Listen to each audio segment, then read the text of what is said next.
जेठ बैसाखवा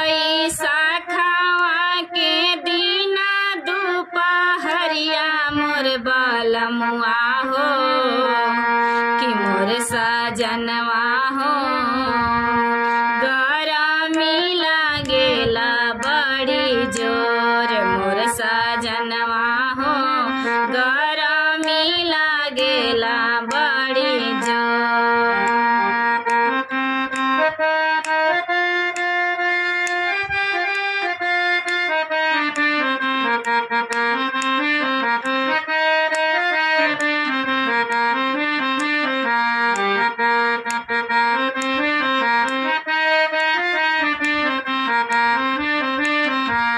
सासू के चोरिए चोरिए कूलर ले अइहा मोर सजनवा हो कि मोर बलमुआ हो कूलर करेला बड़ी शोर मोर सजनवा हो कूलर करेला बड़ी शोर।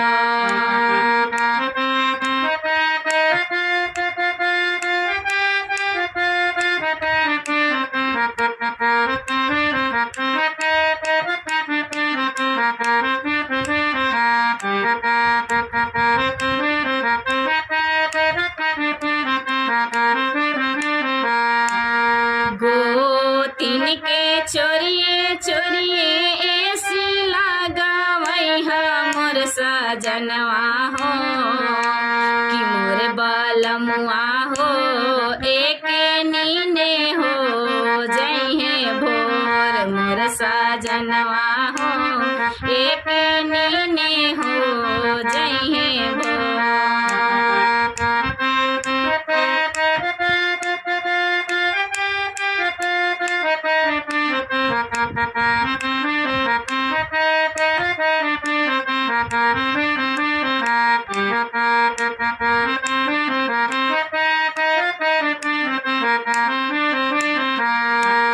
जेठ बैसाखवा के दिना दुपहरिया मोर सजनवा हो कि मोर बलमुआ हो गरमी लागेला बड़ी जोर मोर सजनवा हो।